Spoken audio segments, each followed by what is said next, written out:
नमस्कार दोस्तों। कहानियों की श्रृंखला में आज सुनेंगे मालती जोशी जी की कहानी पराई बेटी का दर्द। लेकिन उससे पहले मेरा आपसे विनम्र अनुरोध है कि अगर मेरे द्वारा सुनाई हुई कहानियाँ आपको अच्छी लगती हैं तो मेरे चैनल को सब्सक्राइब ज़रूर करें, लाइक करें और अपने दोस्तों और परिचितों में शेयर भी करें। बेल आइकन दबाना बिल्कुल भी ना भूलें। आज सुनिए पराई बेटी का दर्द। अम्मा कहाँ हैं? वॉश बेसिन पर हाथ धोते हुए इन्होंने पूछा। अपने लाडले भैया के यहाँ गई हैं, मैंने तौलिया पकड़ाते हुए कहा। सोना मोना दोनों पार्क गई हैं तुलसा के साथ और हरी बाजार गया है सब्जी लाने। घर में यही नाचीज है, इजाजत हो तो नाश्ता लगवाऊं। अरे अरे, तुम तो एकदम नाराज हो गई। नाराज होने की बात ही है। जो स्वागत के लिए हाथ बांधे खड़ा है उसकी तो कोई खोज खबर ही नहीं। दुनिया भर के लोगों की पूछताछ होती रहेगी, मैंने मुंह फुलाकर कहा।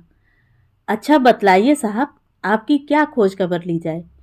इन्होंने मुझे बाहों में भरते हुए कहा और बस सारा गुस्सा उड़नछू हो गया। लेकिन नाश्ते के समय फिर वही ढाक के 3 पात। अम्मा कहाँ है?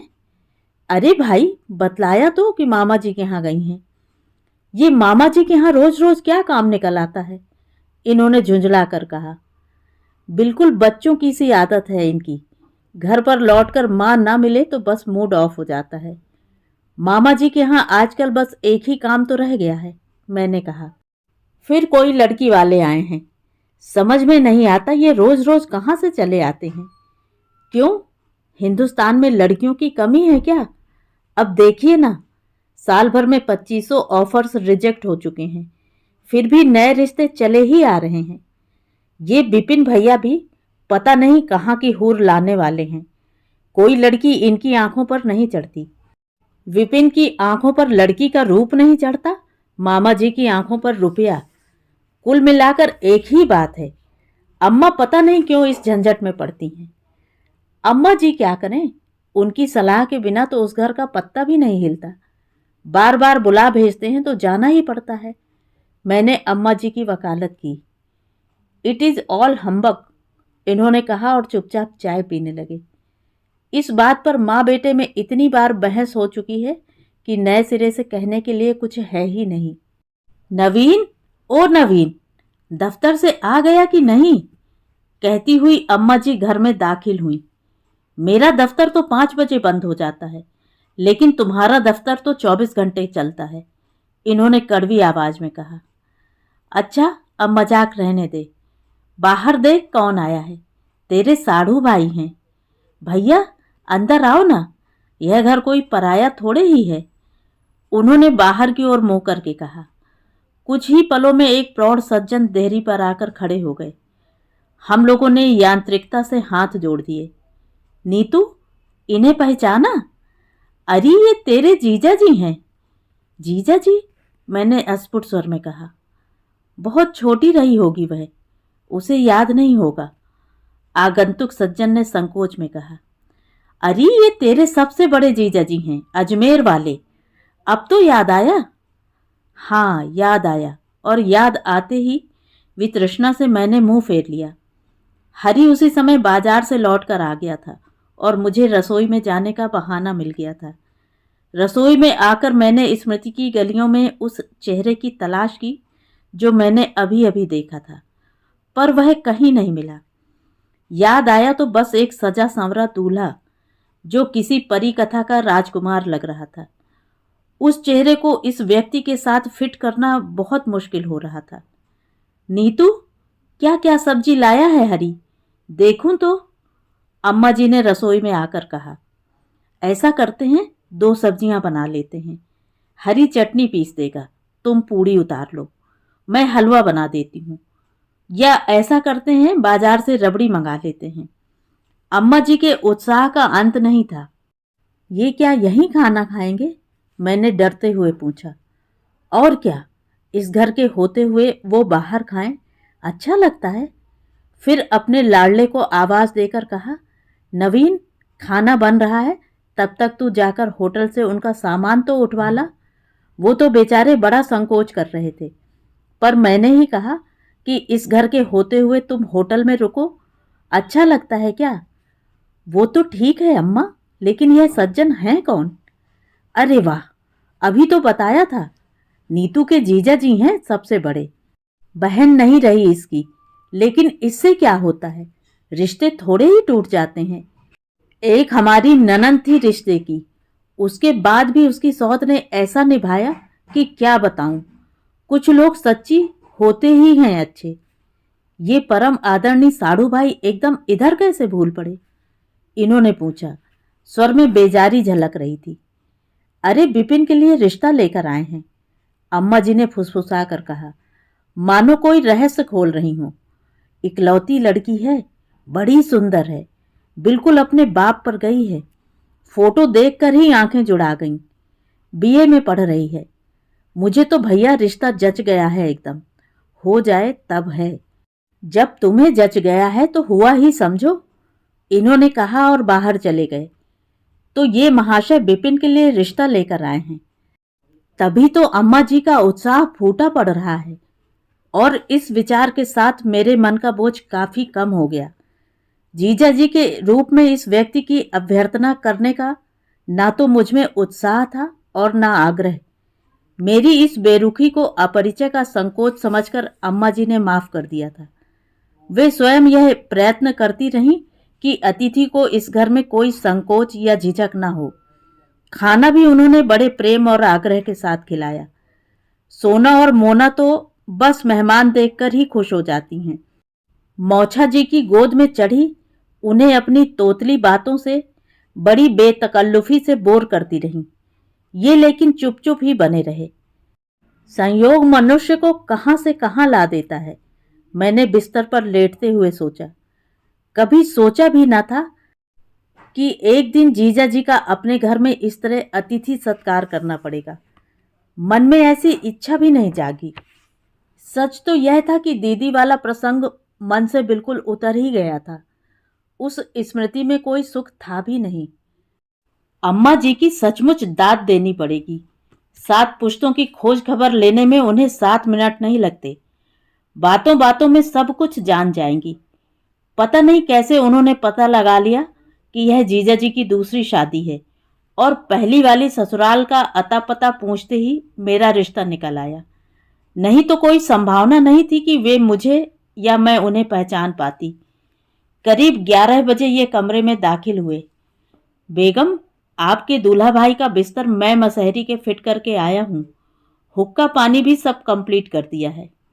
धन्यवाद, मैंने रुखाई से कहा और करवट फेर ली। ये कौन से जीजा जी हैं तुम्हारे? तुमने तो कभी जिक्र ही नहीं किया। बहुत काबिले जिक्र वे हैं भी नहीं। तुम्हारी उस वाली दीदी की तो कभी फोटो भी हमने नहीं देखी। बहुत यंग एज में डेथ हो गई थी क्या? बीमार हो गई थी क्या? अरे मुझे नहीं याद है कुछ, बहुत छोटी थी मैंने एकदम झल्ला कर कहा। सॉरी, इन्होंने कहा और चुप हो गए। बाद में बहुत बुरा लगा मुझे। इतना ऑफ होने की तो कोई जरूरत नहीं थी, लेकिन मैं क्या करती। शाम से ही मेरी सहनशीलता की परीक्षा हो रही थी। जीजा जी को देखकर सारी कड़वी स्मृतियां फिर परेशान करने लगी थी और साथ में अम्मा जी का भाषण चलता रहा। पता नहीं कितने उदाहरण गिना डाले उन्होंने, जहां लड़की की मृत्यु के बाद भी लोगों ने संबंध बनाए रखे थे। सुनकर उबलने के सिवाय मैं कुछ कर नहीं पाई थी। सचमुच बहुत छोटी थी मैं, तब 7-8 साल की रही होंगी। फिर भी सारी बातें मुझे अच्छी तरह याद हैं। लेकिन दीदी की मृत्यु का कारण उस समय भी अज्ञात था और आज भी अज्ञात ही है।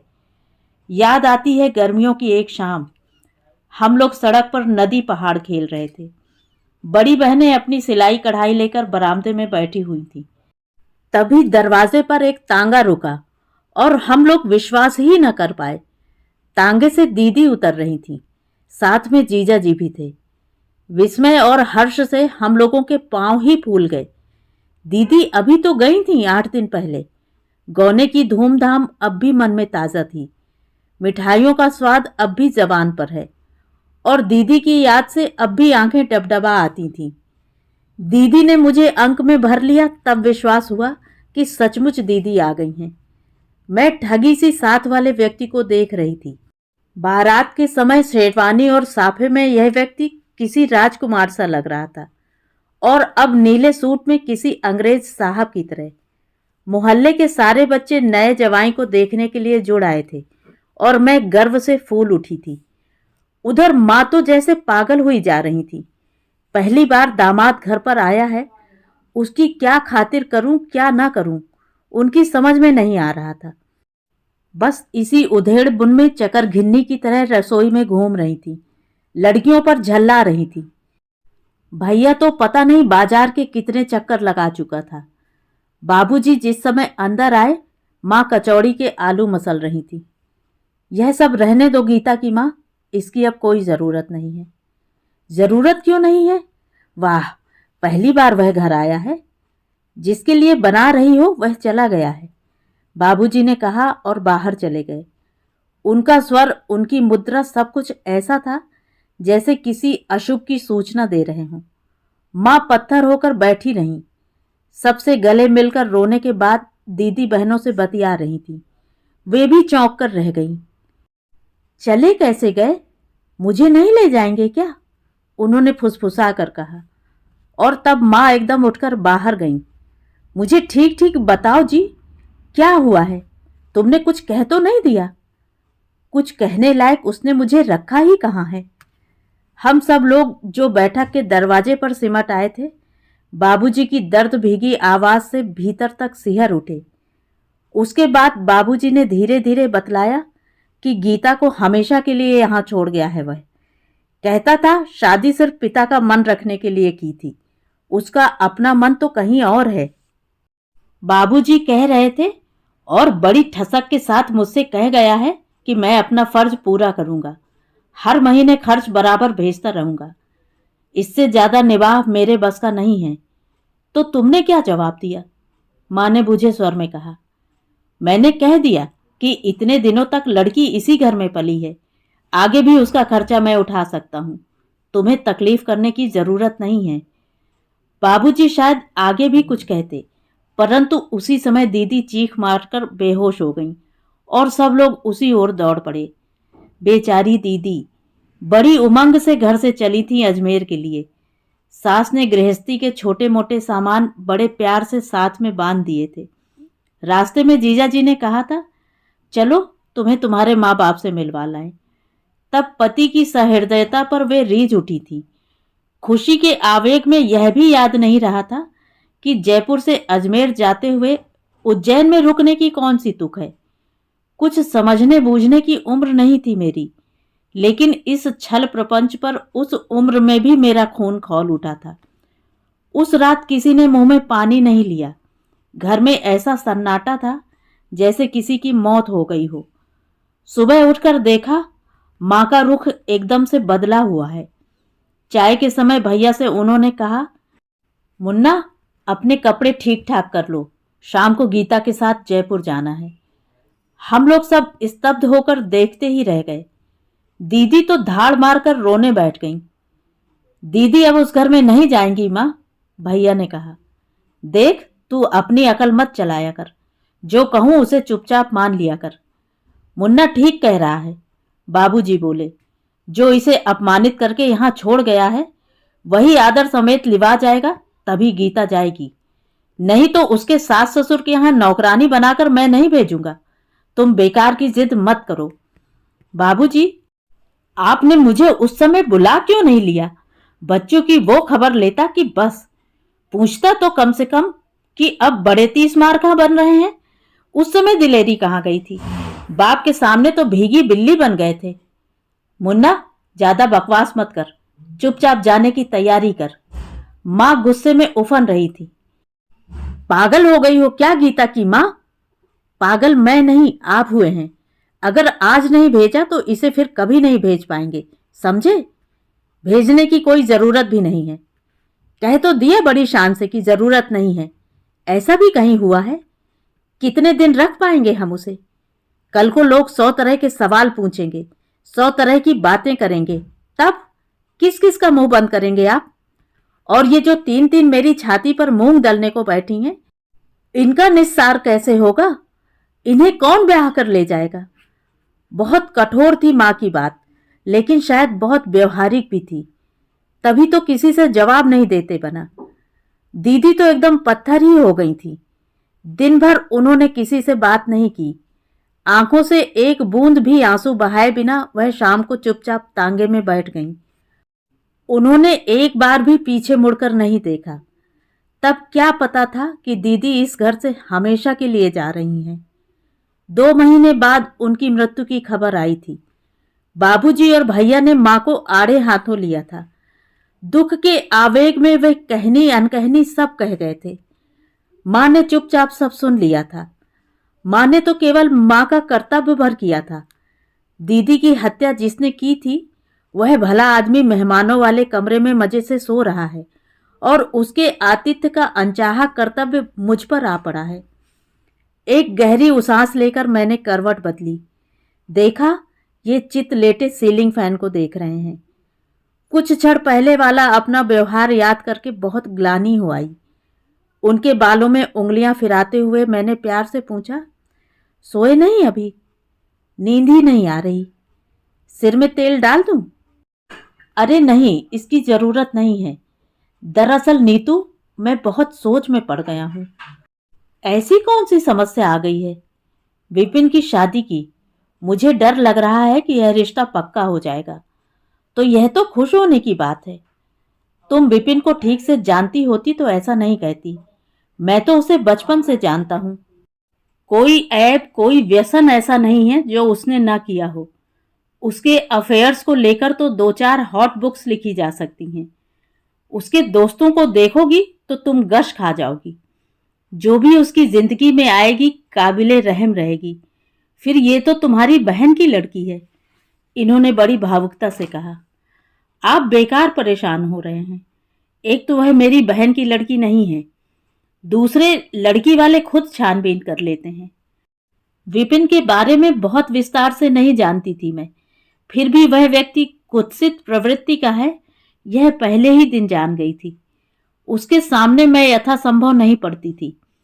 अम्मा जी का वह बहुत लाडला है, पर फिर भी वे मुझे उसकी छाया से बचाए रखती थी।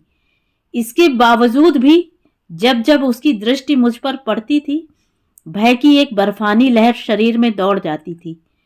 मैंने यह सुन रखा था कि उस घर में कोई महरी, कोई मिसरानी ज्यादा दिन नहीं ठहरती थी। अड़ोस पड़ोस की औरतें सिर्फ कारण विशेष पर ही वहां जाती थीं। रिश्तेदार अपनी बहू बेटियों को वहां भेजने में कतराते थे। यह भी सुना था कि मामा जी अपने समय में काफी प्रसिद्ध थे और अब विपिन उन्हीं की परंपरा को निभा रहा है। मेरी आंखों के सामने मामी जी का सूखा दुबला चेहरा घूम गया। पति के आतंक की परछाई उनकी आंखों में साफ झलकती है। शरीर पर शेर भर सोना पहने हैं वे, लेकिन भिखारी को एक मुट्ठी अनाज अपनी मर्जी से नहीं दे सकती। अपनी इच्छा से एक साड़ी तक उन्होंने कभी खरीदी नहीं। इस उम्र में भी घर से बाहर अकेले निकल पाना उनके लिए संभव नहीं है। जिंदगी भर अपनी इच्छाओं का गला घोटते ही बीता है। चेहरे पर एक अजीब दयनीयता छाई रहती है। विपिन तो हर मामले में बाप से एक कदम आगे ही था। क्या पता कल को उसकी पत्नी भी इसी तरह एक चलती फिरती लाश बन जाए। मैंने रंजना को उसकी पत्नी के रूप में देखा और मैं एक आसुरी आनंद से भर उठी। मैंने प्राणपण से चाहा कि यह शादी होकर ही रहे। रंजना को अपनी आंखों से यूं तड़पता हुआ जीजा जी देखें, उसका दुख उनके कलेजे को छलनी बना दे। शायद तब उन्हें भान होगा कि जिसे इस बेदर्दी से ठुकरा कर चले आए थे, वह भी किसी की बेटी थी। उसके माँ बाप भी 8-8 आंसू रोए थे। सुबह मैं एक दूसरी ही नीतू बन गई थी। चाय लेकर खुद जीजा जी के कमरे में गई। वहां कुर्सी पर बैठकर रंजना के उसकी माँ के विषय में काफी कुछ पूछा। मेरी इस दिलचस्पी को देखकर उनका संकोच भी कुछ कम हुआ। फिर उन्होंने मुझे रंजना के सर्टिफिकेट्स दिखाए जो उसे एनसीसी में, संस्कृत में और सितार में मिले थे। 2-3 फोटो दिखाए जिनमें वह पुरस्कार ले रही थी या भाषण दे रही थी। कुल मिलाकर लड़की ऑलराउंडर लगी।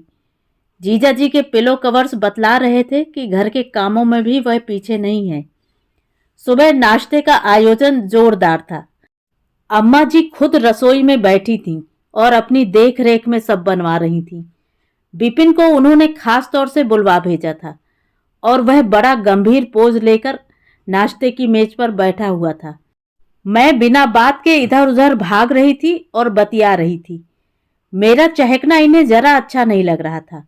उनका फूला हुआ मुंह इस बात की गवाही दे रहा था। कहिए लाला जी, लड़की पसंद आई? जीजा जी के इधर उधर होते ही मैंने बड़े अंदाज से विपिन से पूछा। अक्सर मैं उसे भाई साहब ही कहती थी, पर आज के लिए मैंने यह खास टोन अख्तियार किया था। वह बड़े लापरवाह ढंग से बोला, रिजल्ट अभी से थोड़े ही आउट किया जाता है, बाद में खबर भेजी जाएगी। अरे वाह, ये लटके लड़की वालों को दिखाइएगा, हमसे तो सीधी सच्ची बातें कीजिए, मैंने इतराते हुए कहा। इनके चेहरे के बदलते हुए रंगों से मुझे और ताव आ रहा था। आप भी तो अब लड़की वालों के दल में शामिल हो गई हैं। ओह नो, हमारा भाभी वाला रिश्ता भुला मत बैठना भैया, यह तो घाटे का सौदा हो जाएगा। तब फिर मेरे साथ लड़की देखने अजमेर चलना होगा। क्यों, अम्मा जी जाएंगी ना? अरे नहीं, बुजुर्गों के साथ कोई फ्रीडम नहीं रहती। शादी के बाद वैसे भी तुम्हारी फ्रीडम खत्म हो जाएगी, अभी से आदत डालो, इन्होंने व्यंग किया। अरे नहीं भाई साहब, अपनी आजादी में कोई खलल नहीं डाल सकता, उसने उसी लापरवाह अंदाज में कहा। सो तो पता लग जाएगा, मैंने चुटकी ली। थोड़े दिन ठहर जाइए। ये एकदम चीखे। अब बकवास बंद करो और रसोई की ओर देखो, आज छुट्टी नहीं है। अपमान का घूंट पीकर मैंने रसोई का रुख किया। खाने का तो बहाना था, इतने हैवी नाश्ते के बाद दाल रोटी कौन खाता? मुश्किल से 2-4 कौर खाए होंगे, लेकिन ताम झाम तो सारा मुझे करना ही पड़ा। दफ्तर गए भी ऑफ मूड में थे। लौटने के बाद भी देखा, मुंह उसी तरह सूजा हुआ है। अम्मा कहाँ हैं? मंदिर गई हैं। परम पूजनीय जीजा जी कहाँ हैं? मामा जी के यहाँ गए हैं। सोना मोना? मोना हरी के साथ बाजार गई है। सोना को शुक्ला परिवार अपने साथ तिघरा बांध ले गया है। चाय अभी मिलेगी या परम आदरणीय जीजा जी के लिए रुकना होगा? उत्तर में मैंने चाय नाश्ता टेबल पर लगा दिया। चाय पीकर उठते हुए बोले, माननीय जीजा जी के कब तक लौटने की संभावना है? अम्मा का आदेश है शाम को उन्हें घुमा लाऊं। इस बात का मुझे जवाब नहीं देना पड़ा, जीजा जी खुद ही उपस्थित हो गए थे। वे लोग घूम घाम कर लौटे। उस समय खाना वाना बनाकर मैं आंगन में चारपाई पर बैठी मीना को सुलाने का यत्न कर रही थी। सोना नहीं लौटी अभी तक, 8:30 हो रहे हैं। अरे मैंने तो पता नहीं कब से घड़ी ही नहीं देखी। बड़ी अच्छी आदत है यह, सब तरह की चिंताओं से मुक्ति मिल जाती है। क्या हो गया भाई? गुसल खाने से निकलते हुए जीजा जी ने हंसकर पूछा। लड़की को भेज दिया है अड़ोसी पड़ोसियों के साथ और खुद आराम से बैठी हुई हवा खा रही हैं। मैंने क्यों भेजा होगा? आपकी अम्मा बैठी हैं अभी घर में। मुझे भी ताव आ गया था। क्या हो गया रे? क्यों दिया बत्ती की बेला चकचक कर रहे हो? पूजा घर से निकलते हुए अम्मा जी ने पूछा। ये दिया बत्ती की बेला है? पूजनीय अम्मा जी, इस समय 8:30 बज रहे हैं। तो क्या, छोकरी को कहाँ भेज दिया? अभी तक पता नहीं है। अरे तो आ जाएगी, इतनी चीख पुकार क्यों मचा रहे हो? मिसेस शुक्ला के बहन बहनोई आए हुए हैं ना आजकल, रोज कहीं ना कहीं घूमने का प्रोग्राम होता है। आज तिघरा गए हैं। वे जहन्नुम में जाएं, मुझे क्या करना है? लेकिन सोना को भेजने की क्या जरूरत थी? वहां पानी के किनारे उछल कूद मचाएगी, कौन उसे देखेगा? वहां सब लोग अपनी मौज में होंगे। सच अम्मा, कभी कभी तो तुम कमाल करती हो। भैया, सठिया गई हूं ना, इसीलिए ऐसा हो जाता है, अम्मा ने गुस्से में कहा। फिर मुझसे बोली, छोकरी को दे मेरी गोद में और खाना लगा तो। मेहमानों की भूख प्यास का तो ख्याल किया करो। दरअसल उन्हें मेहमानों के सामने इस तरह की चकचक अच्छी नहीं लग रही थी। खाना खाते समय भी इनका बड़बड़ाना जारी था। वहां गिरने का खतरा है, वहां कीड़ों का डर है, वहां ठंडी हवा चलती है। जीप में ठूंस कर भरे हुए बच्चों में से कोई पीछे गिर भी जाए तो पता नहीं चलेगा। शुक्ला जी के चारों शहजादे जीप चलाने का शौक रखते हैं, कहीं उन्होंने बेड़ा गर्क न कर दिया हो। पहले तो इनकी बकबक पर हंसी आती रही, गुस्सा आता रहा, पर जब घड़ी का कांटा 9:30 को पार करके 10 की ओर बढ़ चला, तब मुझे भी चिंता होने लगी। अजीब अजीब ख्याल आने लगे। लगा जरूर कुछ ऐसा वैसा हो गया है, तभी वे लोग लौटे नहीं हैं। नहीं तो तिघरा तो इतनी दूर नहीं है। मुझे पानी, जंगल, जीप, सुनसान सड़क, सभी जगहों से संबंधित दुर्घटनाएं याद आने लगी और लगा कि बस अब रो ही पड़ूंगी। कुछ गरम पहनाकर भी भेजा है या यूं ही रवाना कर दिया है? वे फिर एक बार झल्लाए और मुझे जैसे रोने का बहाना मिल गया। नवीन, तू चुप नहीं करेगा अब? तेरी बिटिया हमारी भी कोई है और जिनके साथ गई है वे भी बाल बच्चेदार लोग हैं। अपने से ज्यादा ख्याल रखेंगे उसका। अम्मा जी ने इन्हें डांटा। सचमुच सोना को शुक्ला जी के यहाँ घर से भी ज्यादा लाड़ प्यार मिलता है। उनके चारों लड़के ही लड़के हैं, इसलिए सभी लोग उस पर अपना दुलार बरसाते हैं। यही वजह है कि वह भी उनके साथ हर कहीं जाने के लिए तैयार हो जाती है। पर यह सारी बातें इस समय जरा भी सांत्वना नहीं दे रही थी। अम्मा जी बातें इतनी धीरज की कर रही थीं, लेकिन मन में वे भी घबरा रही थीं। शॉल ओढ़े बरामदे में बैठी वह हर आने जाने वाली गाड़ी को बड़ी आशा से देख रही थी। करीब 11 बजे दरवाजे के सामने एक स्कूटर रुका। मिस्टर एंड मिसेस शुक्ला उसमें से उतरे। सोना मिसेस शुक्ला की गोद में सो रही थी। उसने बंटी का कोट पहना हुआ था जो उसके घुटनों तक आ रहा था। कानों पर शायद शुक्ला जी का रुमाल बांधा हुआ था। वे लोग अपनी गाथा सुनाते रहे, पर मुझे कुछ सुनने का होश नहीं था। मैंने झपट कर सोना को गोद में ले लिया था और अपने कमरे में चली गई थी। नीतू, अम्मा जी ने आवाज दी, आप लोगों के लिए चाय तो बना दे झटपट। नहीं नहीं, अभी रहने दीजिए, सब लोग वहां वेट कर रहे होंगे, शुक्ला जी ने उठते हुए कहा। सब लोग क्या अभी वहीं हैं? मैंने पूछा। नहीं, रास्ते में हैं, गाड़ी खराब हो गई थी। बाय चांस मेरा एक फ्रेंड उधर से पास हुआ, उसी का स्कूटर उधार लेकर आए हैं हम लोग।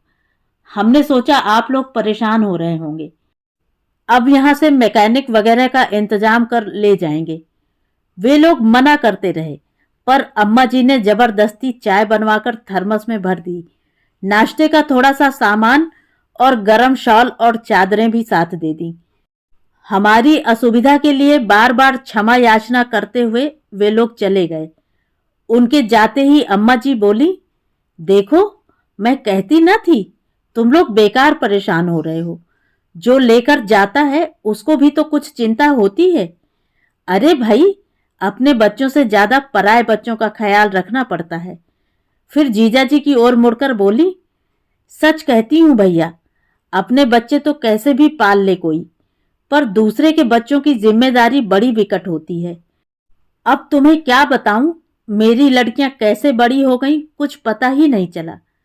पर यह जो तुम्हारी साली है ना, इसे छींक भी आ जाती है तो डॉक्टर के यहाँ दौड़ी जाती हूं मैं। क्यों रे, मैं झूठ तो नहीं बोल रही? लेकिन ये आखिरी बात जिनसे कही गई थी वे अब गुमसुम से बैठे हुए थे। पिछले 3-4 घंटों से अविराम बोलकर मानो अब थक गए थे। अजीब सा स्वभाव है इनका, जितने ज्यादा नर्वस होंगे उतनी ही बकझक करते रहेंगे। अम्मा अपने बेटे की इस कमजोरी को खूब जानती थी। उनके सिर पर प्यार से हाथ फेरते हुए बोली, चल उठ, सो जाकर अब, इतना घबराता है कोई? अरे लड़की के माँ बाप को तो पत्थर सा कलेजा रखना पड़ता है। जरा सी देर में तूफान खड़ा कर दिया तुमने। कल को ससुराल जाएगी तो पता नहीं क्या करोगे तुम लोग। रात बिस्तर में लेटे हुए भी अम्मा जी की यही बातें कानों में गूंज रही थी। रोज उनके पास सोने वाली सोना आज हम लोगों के बीच में सो रही थी और हम दोनों प्यार से उसका शरीर सहला रहे थे। पूरे 12 घंटे वह बाहर रही थी और उतनी सी देर में हम लोग बौखला उठे थे। कहनी अनकहनी पता नहीं क्या क्या कह गए थे। अब याद करके भी हंसी आ रही थी। कैसे पत्थर दिल होते होंगे तुम लोगों के माँ बाप, जो हमेशा के लिए तुम्हें दूसरों के यहाँ भेज देते हैं। इन्होंने कहा, ऐसे पत्थर दिल ना हो वो लोग तो आप लोग जिंदगी भर कुंवारे ही रह जाएंगे। मैंने कहा और हम दोनों हंस पड़े। मैं तो अपनी लड़कियों की शादी नहीं करूंगा। वाह, शादी क्यों नहीं करेंगे? यूं कहिए कि घर जमाई रख लेंगे। और नन्ही सी सोना दुल्हन बनकर बार बार मेरे सपनों में आई उस रात। ठीक काबुली वाला की मिनी की तरह लग रही थी, लाल साड़ी में लिपटी हुई गुड़िया सी। अपनी कल्पना से ही रचकर पता नहीं कितने दूल्हे मैंने उसकी बगल में खड़े करके देख लिए, लेकिन एक भी मुझे उसके योग्य नहीं लग रहा था। सोच रही थी कहां से राजकुमार लाऊं अपनी गुड़िया के लिए, और ठोक बजाकर देखा हुआ घर भी अगर निकम्मा निकल गया तो। कल्पना का ही खेल था सारा, लेकिन तब भी भय से पसीना पसीना हो उठी। बिस्तर में ही उठकर बैठ गई मैं। देखा, अपने पिता के गले में बाहें डालकर सोना मजे में सो रही है। क्या ही अच्छा होता बच्चे इसी तरह बच्चे बने रहते। तब नाजों पली अपनी बिटिया को अजनबी हाथों में सौंपने की जरूरत नहीं पड़ती। अजनबी भी कभी कभी कितने हृदयहीन होते हैं। दीदी की कहानी नए सिरे से याद आई, नए अर्थों के साथ, और आश्चर्यजनक रूप से याद आई रंजना। मैंने अपने मन से पूछा, रंजना अगर दीदी की बेटी होती तो क्या मैं इस रिश्ते की पैरवी कर सकती थी? उस जैसी भावुक और संवेदनशील लड़की के लिए क्या मैं विपिन जैसा लड़का सजेस्ट कर सकती थी, जिसकी परछाई तक से मुझे नफरत है, जिसके किस्सों को इन्होंने हॉट बुक्स की संज्ञा दी है? क्या वह किसी कुलीन कन्या का हाथ थामने योग्य रह गया था? फिर रंजना के साथ मैं यह अन्याय क्यों कर रही हूं? शिकायत मुझे जीजा जी से है। उनके अपराधों का दंड वह निरीह लड़की क्यों भुगते? विपिन के लिए रिश्तों की कमी नहीं है। कोई ना कोई बदनसीब लड़की इस घर में आ ही जाएगी, और जैसा कि अम्मा जी कहती हैं, शादी के बाद वह राह पर भी आ जाएगा। लेकिन यह भी तो एक रिस्क है। अपनी जिंदगी दांव पर लगाकर रंजना ही यह रिस्क क्यों मोल ले? सुबह मैंने अम्मा जी से कहा, मैं रंजना को एक साड़ी भेजना चाहती हूँ। उन्होंने फौरन अपने बेटे को बाजार दौड़ाकर कोटा जरी की एक शानदार साड़ी मंगा दी। साड़ी लेकर मैं मेहमानों वाले कमरे में गई। जीजा जी अपना सामान बांध रहे थे। जीजा जी, यह साड़ी रखिएगा, रंजना की शादी पर मेरी ओर से अग्रिम भेंट। अरे, इस फॉर्मेलिटी की क्या जरूरत थी? और अब तुम विपिन बाबू के साथ आ रही हो ना अगले हफ्ते, तब खुद ही दे देना। अच्छी तरह रिकमेंड करना भाई रंजना का केस। वैसे तुम्हारी वजह से मैं बहुत निश्चिंत हो गया हूं। रंजना इस घर में आएगी भी तो उसे अकेलापन नहीं खलेगा। घर वर आपको बहुत भा गया लगता है। हाँ भाई, अच्छा तो है, पर अपनी दाल गल जाए तब है। इसलिए तो तुम्हारी खुशामद कर रहा हूं। वे हंसकर बोले। इन 2 दिनों में वे मुझसे काफी खुल गए थे। जीजा जी, विश्वास कर सको तो एक बात कहूं, रंजना अगर मेरी अपनी बेटी होती तो मैं ये रिश्ता कभी नहीं मंजूर करती। क्या कह रही हो? इस घर की बहू हूं मैं। ज्यादा तो कुछ नहीं कह पाऊंगी, लेकिन इतना जान लीजिए कि दुनिया में रुपया पैसा ही सब कुछ नहीं है। रुपए पैसे के साथ कई अलाएं बलाएं भी जुड़ जाती हैं। यह तो आपको भी मालूम ही होगा। इससे ज्यादा कुछ नहीं कहा मैंने। मेरी बात का वे विश्वास कर ही लेंगे, यह आशा कहाँ थी। फिर भी मुझे तसल्ली थी कि मैंने अपना फर्ज पूरा कर लिया है। निर्णय अब वे जो चाहें करें। शंका के बीज तो मैंने डाल ही दिए थे। तो ये थी कहानी। कहानी आपको कैसी लगी? कमेंट करके ज़रूर बताएं।